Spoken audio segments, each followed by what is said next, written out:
we have a choice to make either decision to reject over 60% of these names or give President Ruto his skunk. Let us not interfere with it. We give it to him. He has asked for it. Let us give him his cabinet. We know he's going to run the government from State House. These are not people who can run a government. Apart from a few individuals who are not even more than 8, the rest are incompetent, unqualified, have integrity issues, are people who cannot deliver this country from where it is to the next level that we want the country to move in. Welcome to the Bold Analysis. My name is Frank. The decision of William Ruto to suspend and dissolve the entire cabinet, with the exception of the Prime Cabinet Secretary, Musalia Mudavadi, and the Deputy President, has sent a strong political message, not just only in Kenya, but across the African continent, and not in particular to the decision taken by the President, but in particular to the strong voices of the Gen Z movement that started some few days ago. On the new date of 1st of October 2024, that will make it possible for every Kenyan to have a health insurance, and for those suffering from critical illnesses to have access to the critical illness fund, making it possible for every Kenyan to have access to treatment without the burden of having to fund it. On the measures I announced last week, barring state and public officers from engaging in harambes, I want to inform the country that the Public Fundraising Appeals Bill is now ready for publication tomorrow. However, even with the progress we have made, I am acutely aware that the people of Kenya have very high expectations of me. And they believe that this administration can undertake the most extensive transformation in our nation's history.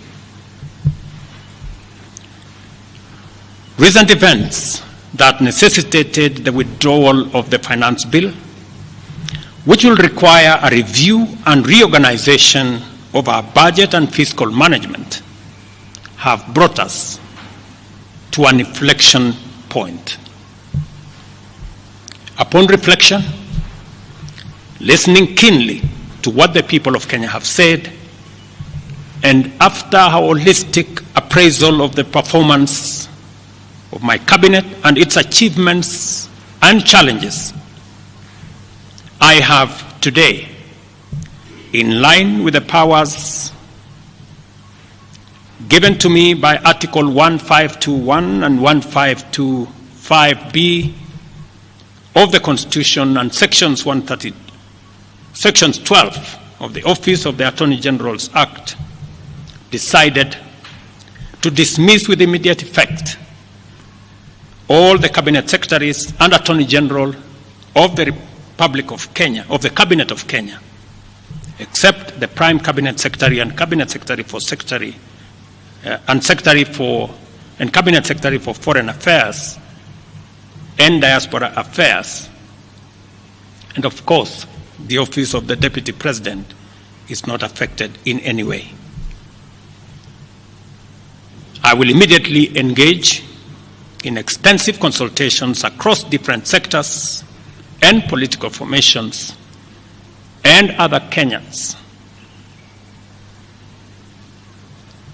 both in public and private, with the aim of setting up a broad-based government that will assist me in accelerating and expediting the necessary, urgent, and irreversible implementation of the program that we have, including other radical measures and programs to deal with the burden of debt, to explore raising domestic resources and revenues, expanding job opportunities, eliminating wastage and unnecessary duplication over multiplicity of government agencies, and slaying the dragon of corruption, consequently making the government of Kenya lean, inexpensive, effective, and efficient. During this process, the operations of government will continue uninterrupted under the guidance of principal secretaries and other relevant officials. I will be announcing additional measures and steps in due course. Thank you very much, and God bless our great country, Kenya. Asanteni sana.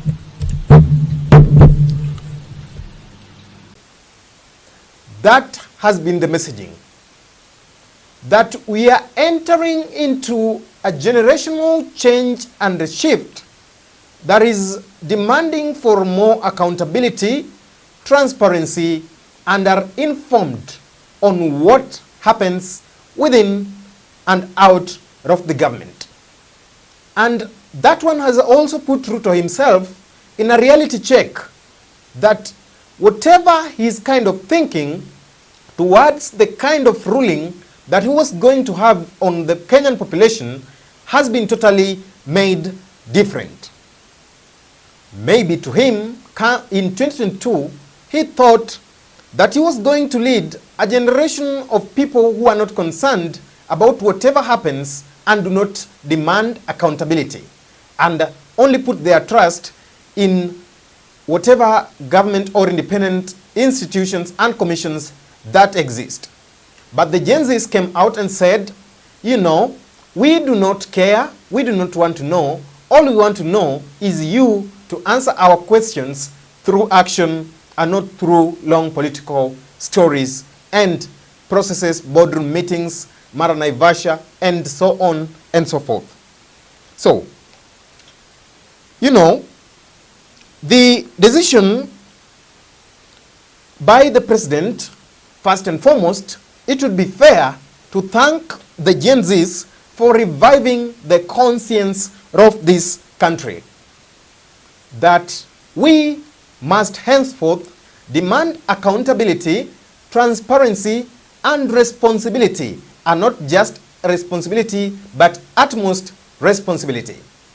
You have a look at the kind of the cabinet that the president was having days before, or even years, some years back, 1 year, 2 years back, since they came into office. Then, if you are a man of right thinking conscience, then it tells you that a majority of them were just mere political loyalists who were rewarded but didn't have a clue on what was up to them or what was demanded onto them as per the expectation of the offices that they held. Some resorted to chest thumping, abysses, soft lives, buying things that are very much costly without remembering that it is the power of the people that have us in these offices. So, this is a moment now for Ruto the president to now also shift his focus from his propagandist and populist ideology and shift to a more transparent and accountable government, because it doesn't bring to a stop the changes that the Generation Z have been demanding for. That does not salvage him, because if it doesn't watch, the tide has not settled, and it might take any particular trajectory that is anticipated and unexpected. And also, this is now the perfect opportunity for him to reorganize the leadership of Parliament, and in particular, the National Assembly. The leadership of the National Assembly, to be honest, has been a letdown to this country.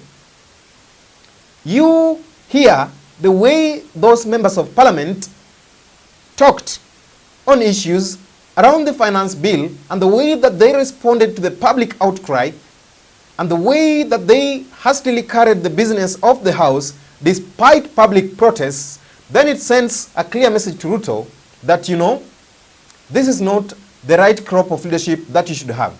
And that does not exclude him as the president and as the head of the executive. It is now time for a new leadership approach where the independence of the three arms of the government is maintained. That henceforth, the state interference into the running of the legislature, the running of the judiciary should now stop, and we should see the full independence of these arms as enshrined in our Constitution 2010.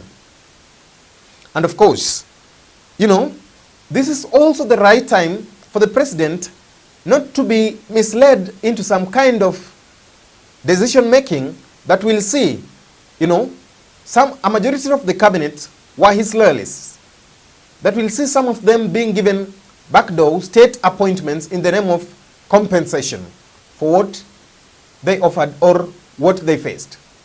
In fact, some analysts have been saying or have said that, you know, it is also now time to order an audit onto the performance and lifestyle of the fired cabinet secretaries.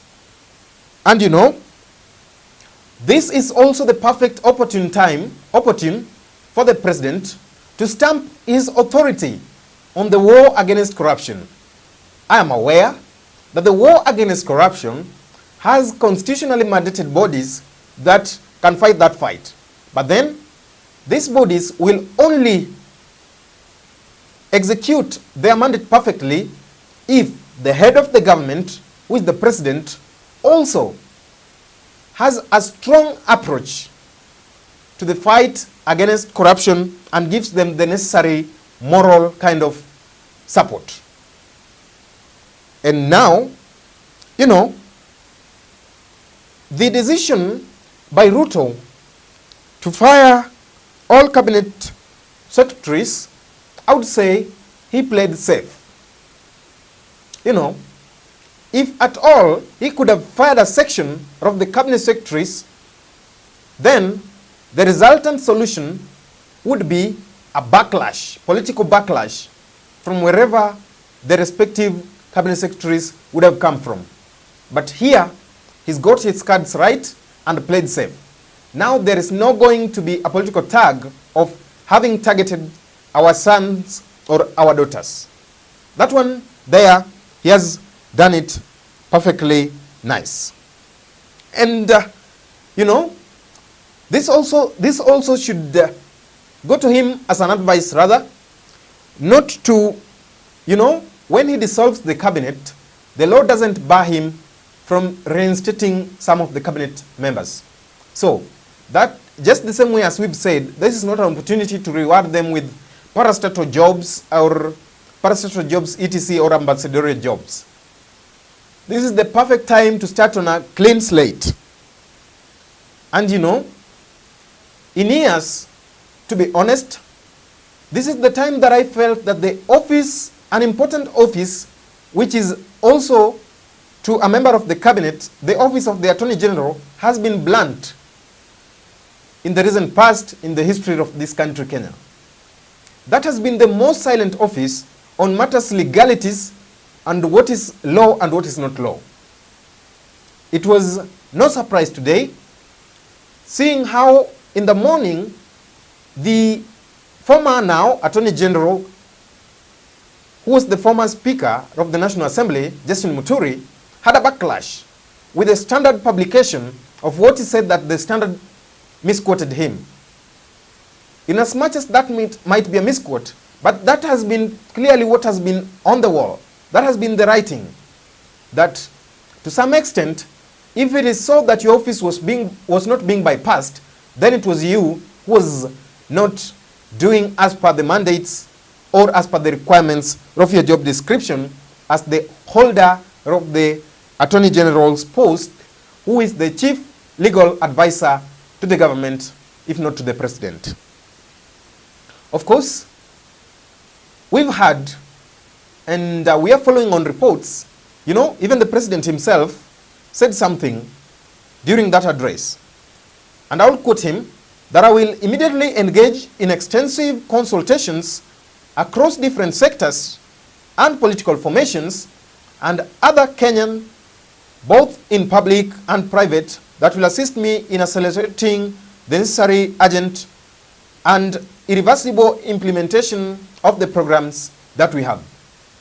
That is a heavy statement politically, because at the steps of KICC, when that time that during the assent to law of the IBC law, the president said that he is considering now making a government of national inclusivity, which according to it, the term that he used was a broad-based political arrangement. So, to expect this, maybe it will not be a surprise to see that some members who have been in opposition and belong to the sides of Raila Odinga might get their chances at the cabinet. Of course, there have been information that have been going around the grapevine of how the likes of Hassan Joho and Wycliffe Oparanya will get their way into the cabinet. But anyway, it is a matter of watching to see when this will happen. So, you know, the Constitution, of course, under Article 152, gives the President the power to dissolve, dismiss, or reinstate a member of the cabinet. And now that the Constitution does not give a time frame of how long a cabinet might be out of office without action. Of course, the President has made it clear that the principal secretaries will now be mandated with the running of the cabinets in an acting capacity before he makes further announcements. But also, that's a call that, you know, these cabinet secretaries, they were just leaders within these dockets.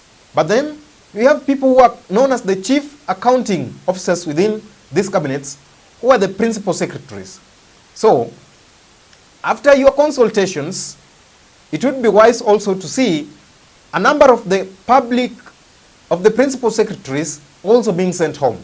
Because to be honest, they've also participated in this very mess that has forced you to be in this situation.